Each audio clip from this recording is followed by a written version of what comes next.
हेर्नु होला यो सर्प चाहिँ एकचोटि राम्रोसँग देखाइदिनु होला। यो सर्प चाहिँ यस्तो हुन्छ है। यो चाहिँ यसको जिउमा चाहिँ यो सेतो सेतो धर्का हुन्छ यो सर्प चाहिँ।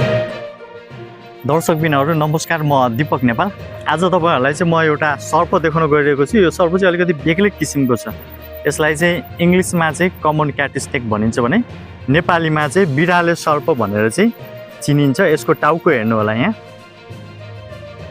यो सर्प चाहिँ यस्तो हुन्छ, हेर्दाखेरि चाहिँ भाइपर प्रजातिको सर्प जस्तो हुन्छ र यो चाहिँ लहरा जस्तो एकदम लामो हुन्छ र यो चाहिँ सुकेको काठहरुमा भयो भने चाहिँ यो सर्प चाहिँ चिन्नलाई चाहिँ एकदमै गाह्रो हुन्छ। हेर्नु है दर्शकबिनहरू, तपाईले चाहिँ देखिरहनु भएको छ। यो सर्पको नाम चाहिँ इंग्लिश नाम चाहिँ कमन क्याट स्नेक हो। हेर्नु होला यो सर्प चाहिँ एकचोटि राम्रोसँग देखाइदिनु होला। यो सर्प चाहिँ यस्तो हुन्छ है।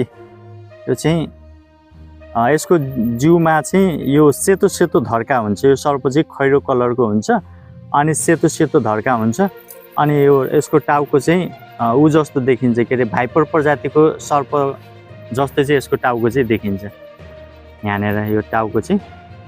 अनि यो सर्प चाहिँ सुकेको काठहरुमा भयो भने चाहिँ भेटिँदैन। यो सर्पले चाहिँ प्राय जस्तो माउसुलहरु खान्छ। माउसुलहरु खानको लागि चाहिँ यो सर्प चाहिँ घरहरुमा चाहिँ आउने गर्छ र यसले टोक्यो भने चाहिँ केही पनि हुँदैन। यसलाई चाहिँ हल्का विषालु सर्प चाहिँ भनिन्छ है। तर यसले टोकेर मान्छे मर्ने ओर्ने त्यस्तो केही पनि हुँदैन। त्यही भएर यो सर्पसँग चाहिँ डराउनु पर्दैन। र अर्को कुरा, यसरी यो सर्प समातेको देखेर तपाईहरुले पनि सर्प छुनी चलाउने जिस्काउने काम कसैले पनि नगर्नु होला। र यो सर्प चाहिँ यसको नेपाली नाम बिराले सर्प अनि अर्को चाहिँ तिर्से सर्प पनि भन्छन् कतै कतै। यसको चाहिँ यो जिउमा चाहिँ अलिकति तेर्सो तेर्सो टाइपको चाहिँ धर्काहरू हुन्छ, बाङ्गो बाङ्गो टाइपको धर्का हुन्छ। त्यही भएर यसलाई चाहिँ तिर्से सर्प भनिन्छ।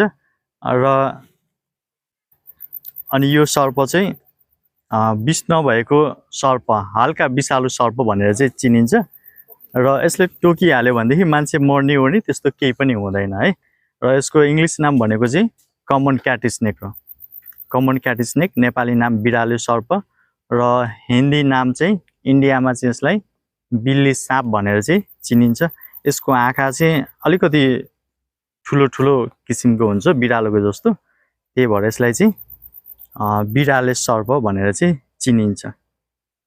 यसको चाहिँ यो आँखा देखिरहनु भएको छ तपाईहरुले। यो आँखा चाहिँ अलिकति ठुलो ठुलो किसिमको हुन्छ, यहाँनेर र यहाँनेर आँखा छ। अनि टाउको अलि ठुलो हुन्छ अनि घाँटी अलि सानो हुन्छ र जिउ अलि ठुलो हुन्छ यसको। र यो चाहिँ सुकेको पत्ताहरुमा, सुकेको झाडीहरुमा भयो भने चाहिँ यसलाई चाहिँ चिन्न चाहिँ सकिँदैन। र यो भिडियो बनाएर तपाईहरुलाई सर्प देखाउनुको मुख्य उद्देश्य भनेको सर्पको बारेमा जानकारी दिनु हो। र सर्प तपाईहरुले चिनिहाल्नु भयो, देखिहाल्नु भयो। यो सर्प चाहिँ विष नभएको सर्प है, हल्का विषालु हो तर यसले टोकेर त्यस्तो केही पनि हुँदैन।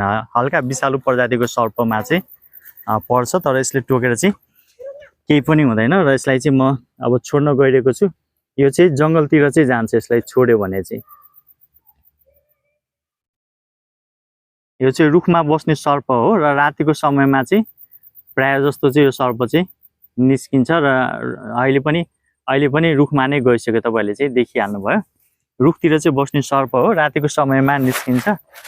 अनि यसले टोकिहाल्यो भनेदेखि केही पनि हुँदैन, डराउनु चाहिँ पर्दैन। तर अस्पताल जानु होला, यसले टोकेर त्यस्तो मान्छे मर्ने हो नि त्यस्तो केही पनि चाहिँ हुँदैन है त।